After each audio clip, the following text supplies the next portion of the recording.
Fame எல்லோரும் எப்படி இருக்கீங்க? நல்லா இருக்கீங்க நம்புகிறேன். நானும் கல்மகி. கைஸ், இன்றைக்கி நம்ம எங்கே வந்திருக்குன்னு பார்த்துக்கிட்டிங்கன்னா, ஸோ நம்ம ப்ரீவியஸ் வீடியோவில் பார்த்தோம்ல, ஸோ பவானி சாகரில் வந்து எப்பப்போல்லாம் தண்ணி குறையுமோ அப்போ வந்து வெளியே தெரியக்கூடிய அந்த டனாய்க்கன் கோட்டை மாதிரியே மேட்டூர் அணையில் வந்து தண்ணி குறைஞ்சா ஒரு நந்தி சிலையும் ஒரு ஜலகண்டேஸ்வரர் கோயிலும் தெரிய வருதுங்க. ஸோ அதை பார்க்கலான்னு சொல்லி தான் நம்ம இன்றைக்கி வந்திருக்கோம். இப்போது கரெக்டாக நம்ம இங்கே எங்கே இருக்கான்னு பார்த்துக்கிட்டிங்கன்னா பண்ணவாடி துறைமுகத்தில் இருக்கிறோம். ஸோ இந்த பண்ணவாடி துறைமுகத்தில் வந்து என்ன நடந்துகிட்ருக்குன்னா, இது பாருங்கள், இது வந்து சேலம் டிஸ்ட்ரிக்கு.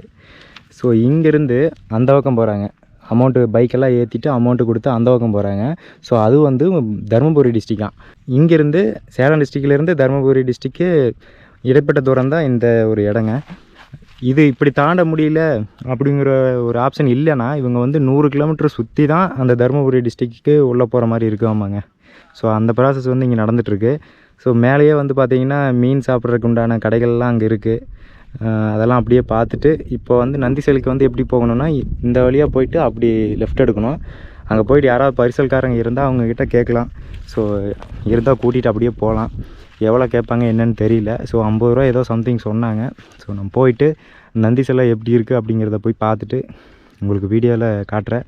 வாங்க அப்படியே போகலாம். கைஸ், அதுக்கு முன்னாடி நம்ம சேனலுக்கு யாராவது புதுசாக வந்திருந்தீங்கன்னா, என்னோட நேம் மகி. நம்ம ட்ராவல், ட்ரெக்கிங், அதுக்கப்புறம் பழமையான சிவன் ஸ்தலங்கள்லாம் போய் எக்ஸ்ப்ளோர் பண்ணிகிட்டு இருக்கோம். ஸோ இந்த வீடியோவை நீங்கள் ஃபுல்லாக பார்த்துட்டு பிடிச்சிருந்தா சப்ஸ்கிரைப் பண்ணி சப்போர்ட் பண்ணுங்கள்.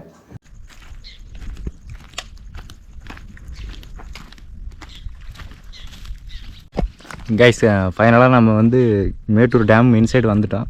ஸோ வந்துட்டு இங்கே பரிசலில் போய் அந்த நந்தியை பார்க்கலான்னு சொல்லி இப்போ பரிசல்காரர்கிட்ட கேட்டோம். ஸோ 2 பேர் தான் இருக்கிறங்காட்டிக்கு அவர் எப்படி போகிறது அப்படின்னு யோசிச்சுட்டு இருந்தாப்புல. ஸோ கடைசியில் யோசிச்சு இப்போ நம்மளை கூட்டிகிட்டு போகிறாருங்க. ஸோ இங்கேருந்து பாருங்கள், அங்கே எனக்கு தெரிஞ்ச ஒரு 2 கிலோமீட்டர்ஸ் வரும்னு நினைக்கிறேன். ஸோ போகலாம், நம்ம வாங்க அப்படியே போவோம். தர்மபுரி எடுத்து போட்டு உட்காந்துங்க. ஆமாம், தண்ணி வந்துடும்.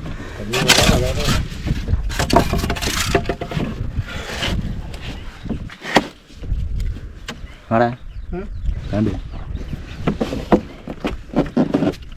அங்கே போயிரு.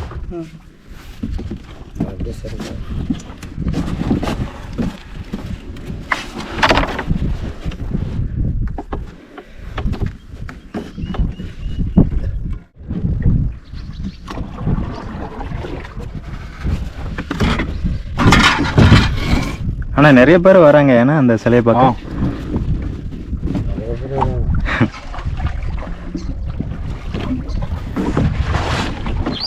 கைஸ், நம்ம பரிசலில் ஏறியாச்சு. ஸோ நந்தி சிலை பார்க்க இப்போ கிளம்பிட்டோம். சுற்றி பாருங்கள், வேறு மாதிரி இருக்குது. ஸோ அந்த இடத்துல பாருங்கள் கூட்டமாக இருக்கா. அங்கேருந்து இங்கே வந்து பரிசலில் பைக்கெல்லாம் மாற்றி ஏற்றிட்டு போயிட்டுருக்காங்க. இது வந்து சேலம் டிஸ்ட்ரிக்கு. ஸோ இதை தாண்டி அப்படியே போனீங்கன்னா அது வந்து தருமபுரி டிஸ்ட்ரிக்டான்.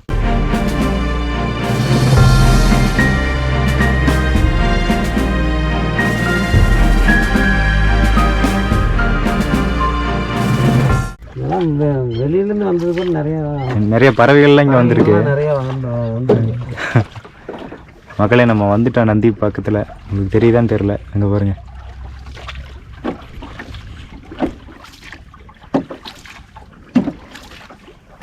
இந்த இடத்துக்கு வரக்கு ரொம்ப நாளாக பிளான் பண்ணிகிட்டு இருந்தேன், நான் வரவே முடியல. சரி, இன்றைக்கி போயே ஆகணும் அப்படின்னு சொல்லிட்டு எப்படியோ கிளம்பி வந்துட்டேன். நான் திடீர்னு பிளான், நேற்று நைட்டு பிளான் போட்டால் எடுத்துகிட்டு எந்திரிச்சு வந்துட்டேன் அன்றைக்கி. அது நீங்கள் எடுத்து வேற ஆளாக தான் நான் வரவே மாட்டேன். அதாண்ணா. கைஸ், நம்ம பக்கத்தில் வந்துட்டோம். ஸோ உங்களுக்கு தெரியுது பாருங்கள் எவ்வளோ பெரிய நந்தின்ட்டு.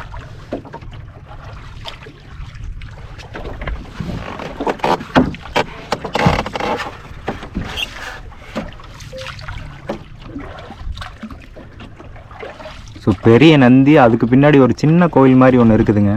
ஸோ அதான் சிவன் கோயிலாம். ஸோ எல்லா ஸ்தலங்கள்லேயும் பார்த்துக்கிட்டிங்கன்னா நந்தி வந்து சிவனுக்கு ஆப்போசிட்டில் தான் இருக்கும். ஆனால் இது வந்து சிவனுக்கு எதிர்ப்புறமாக வச்சுருக்காங்க. ஸோ எதன் காரணமானு தெரியல. அது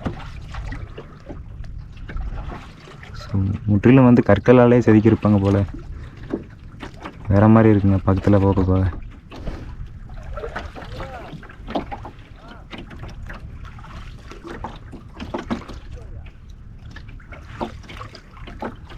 பெரிய நந்திங்க. கூட சின்னதுன்னு நினச்சேன், ஆனால் ரொம்ப பெருசு.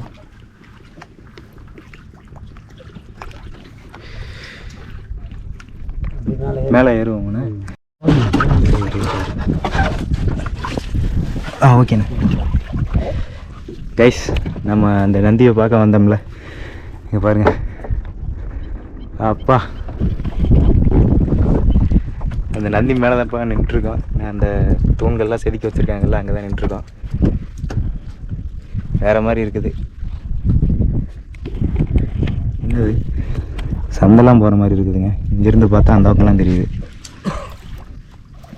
இந்த பின்னாடி உங்களுக்கு ஒரு கோயில் இருக்குதுன்னு சொன்னேன்ல, ஸோ அங்கே பாருங்கள், அதுதான் அந்த சிவன் கோயிலாம். அந்த கோயிலுக்குள்ளே தான் குகையெல்லாம் இருக்குதாமாங்க.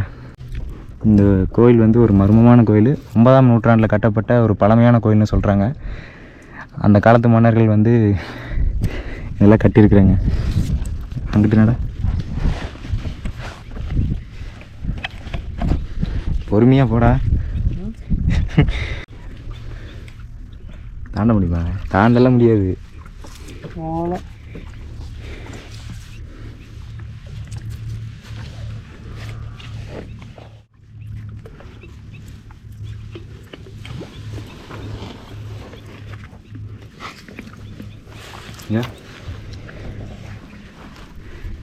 கைஸ், இங்கே பாருங்கள், இது நந்தியோட ஒரு காலுங்க. ஒரு கால் மட்டும் சைஸ் பாருங்க.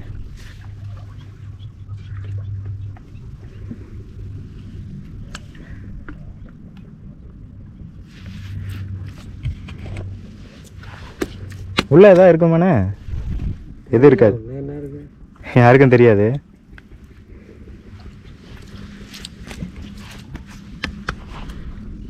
ஆனால் ஃபுல்லாக கல் தான் செஞ்சுருக்காங்க. ஏன்னா செங்கல் தான், ஃபுல்லாக சுண்ணாம்பு சுண்ணாம்பு வெல்லம் சுண்ணாம்பு இது மாதிரி போட்டு அது மாதிரி செஞ்சது. எவ்வளோ ஸ்ட்ராங் இது மாதிரி ஸ்ட்ராங்லாம் இருக்குது. அதான் ரொம்ப வருஷம் தாங்குதுன்னா இப்போ பாருங்கள் நீங்கள். தண்ணிக்குள்ளேயே இருந்தும் இவ்வளோ தூரம் அழியாமல் இவ்வளோ தூரம் வந்து நம்மளுக்கு காட்சி தருதுன்னா அதெல்லாம் ரொம்ப ஆச்சரியம் தானே. வேறு லெவலுங்க. இது நந்தியோட பேக் சைடு. ஸோ அதை கால் முடிகிற வரைக்கும் செஞ்சுருக்காங்க கற்களாலேயே. இது கீழே எவ்வளோ அடின்னு தெரியல. ஏன்னா கீழே இன்னும் ஆழம் போகும். என்னண்ணா மீன் குதிக்கும் போல? வாழை மீன் எடுக்குது. வாழை மீனா? இங்கே கீழே ஒரு 15 அடியால் இருக்கும். கீழே ஏன்னா தண்ணிக்குள்ளே ஒரு 10 அடிக்கு மேலே இந்த மாதிரி கீழே இன்னொரு 15 அடி இருக்கும்ல. ஓ கேஸ், இது அது சேரே 10 அடி இருக்கும். ஓ, அதுக்கும் கீழே இன்னும் இருக்குது. அதுக்கும் கீழே இந்த மாதிரி காம்பவுண்டு வந்து இதுக்கு கீழே வந்து ஒரு 5 அடி இருக்காமாங்க. ஸோ 5 அடிக்கு மேலே தாண்டி இது வரைக்கும் வந்து அதுக்கு மேலே இந்த நந்தி செஞ்சு வச்சுருக்காங்க. ஸோ அதனால தான் இந்த நந்தி வந்து இன்னுமே ரொம்ப காலத்துக்கு கழிச்சுமே இன்னும் வெளியே தெரியறதுக்கு காரணம். வேறு லெவலில் இருக்குது. ஸோ ஓகேங்க, நம்ம அந்த கோயிலை போய் பார்ப்போம் வாங்க எப்படி இருக்குன்ட்டு. கோயில் இது பெருசாக இருந்திருக்கும். இது பெருசாக இருந்திருக்கு. ஏன்னா கோயில் எல்லாம் ஃபுல்லாக காம்பவுண்டு செஞ்சு அதுக்குள்ளே இந்த கோயிலெலாம் கட்டியிருப்பாங்கன்னு நினைக்கிறேன். ஆனால் எல்லாம் இப்போ எல்லாம் அழிஞ்சு போச்சு.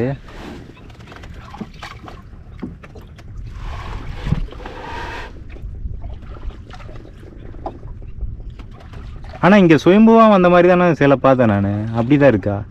சுயம்புவாக வந்த மாதிரி வச்சுருப்பாங்களா? அந்த லிங்க வடிவில் இல்லாமல் அந்த கல்லில் வச்சு சாமி தெரியல எப்படி இருந்துச்சு. அந்த வெளி காட்டும் போதே இதெல்லாம் எடுத்துட்டாங்க. ஓ, எடுத்துட்டாங்களா? இதுக்குள்ள இந்த சாமி எல்லாம் எடுத்துட்டாங்க. எங்கே கொண்டு போய் வச்சுக்கிறாங்க எப்படின்னு தான் தெரியாது. ஆனால் எடுத்துட்டாங்க எல்லாத்தையும். இது டேம் கட்டி காலி பண்ணும்போது எல்லாம் மக்கள் எல்லாம் காலி பண்ணும்போது இதெல்லாம் இந்த முக்கியமான இதெல்லாம் எடுத்துட்டாங்க. ஏன்னா கைஸ், அந்த சிவன் கோயில் பாருங்கள் எப்படி இருக்குன்ட்டு. கற்களாலேயே கட்டி வேறு லெவலில் வச்சுருக்குறாங்க.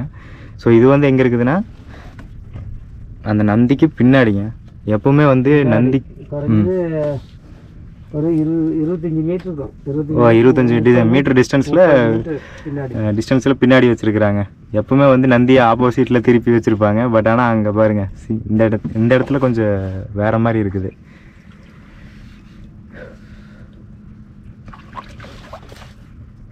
ஆனால் என்னென்ன சிலை இருந்துச்சுன்னு கூட தெரிலங்க. எல்லாம் இங்கே வந்து டேம் கட்டும்போது எல்லா சிலையும் எடுத்துட்டாங்களாமாங்க. ஸோ அதனால் இங்கே இருக்கிற கோயில் மட்டும் அப்படியே இருக்குது. கற்களால் செஞ்ச கோயில். தண்ணியிலேருந்து எப்பப்போ தண்ணி குறையுதோ அப்போ மட்டும் இந்த கோயிலும் அந்த நந்தியும் மட்டும் தெரியுறங்காட்டிக்கு பார்க்கலாம். பட் ஆனால் இங்கேருந்து சிலையெல்லாம் எடுத்துட்டாங்களாங்க. இந்த கோயில் கடியில் தானே ஏதோ சுரங்கம் போகிற மாதிரி சொல்லியிருந்தாங்க. சுரங்கம் போதானே? அதெல்லாம் நாங்கள் பார்க்கல. அப்படி போகிற மாதிரி இருந்தேன்னா எங்கண்ணா போகும் அது? அது எங்கே போகுதோ என்னன்னு தெரியாது. அப்படிங்களா? சரிண்ணே. சுமார் ஒரு 90 வருஷத்துக்கு முன்னாடி இங்கே டேம் வந்து கட்டுறதுக்கு பிளான் பண்ணுறாங்க. மேட்டூர் அணையில் இருக்கிற மக்கள் எல்லாம் வெளியேற்றிட்டு டேம் கட்டுறதுக்கு உண்டான வேலைகள் எல்லாம் ஸ்டார்ட் பண்ணுறாங்க. அப்போ மக்கள் எல்லாம் வெளியே தட்டினதுக்கப்புறம் கூட இங்கே நிறைய வந்து கோயில்களில் வந்து அப்படியே விட்டுட்டு போகிறாங்க. அப்படியே விட்டுட்டு போன கோயில் தான் இப்போ நீங்கள் நம்ம பார்க்குற இந்த ஜலகண்டேஸ்வரர் கோயில், அதுக்கப்புறம் நந்தி சிலை எல்லாமே. இந்த கோயில் வந்து 9ஆம் நூற்றாண்டை சேர்ந்த கோயில்னு வந்து சொல்கிறாங்க. யாரோட ஆட்சி கீழே கட்டப்பட்டுச்சுன்னு பார்த்தீங்கன்னா கன்னி தேவன் முதலாம் கிருஷ்ணன் காலத்தில் வந்து கட்டப்பட்டதுன்னு சொல்லி ஆர்வலர்கள் வந்து சொல்லியிருக்காங்க. இந்த கோயிலை நிறைய ஆராய்ச்சி பண்ணி இங்கே வந்து பலிபீடம், அதுக்கப்புறம் இன்னும் கொடிமரம் எல்லாம் இருக்குது அப்படின்னு சொல்லி அவங்க ப்ரூவ் பண்ணியிருக்காங்க. இந்த ஜலகண்டேஸ்வரர் கோயிலையும் அதுக்கப்புறம் இந்த நந்தி சிலையும் நீங்கள் பார்க்கணுன்னு நினச்சிங்கன்னா டைரெக்டாக மேட்டூர் வந்துடுங்க. மேட்டூர்லேருந்து மைசூர் மெயின் ரோடு பண்ணவாடி அப்படின்னு சொல்லி ஒரு ஊர் போகணும். நீங்கள் அங்கிருந்து பண்ணவாடி பரிசல் துறைக்கு போயிட்டு அங்கேருந்து பரிசலில் போய் நந்தி சிலையும் அந்த ஜலகண்டேஸ்வரர் கோயிலையும் நீங்கள் பார்க்குற மாதிரி இருக்குங்க. ஓகே ஃபேம், இந்த வீடியோவை இதோட எண்ட் பண்ணிக்கிறேங்க. இந்த வீடியோ வந்து உங்களுக்கு பிடிச்சிருக்குன்னு நம்புகிறேன். இதே மாதிரி ஒரு நல்ல கண்டென்ட்டில் அடுத்த வீடியோலாம் நான் உங்களை வந்து மீட் பண்ணுறேன். அது வரைக்கும் நான் மகி, பாய்.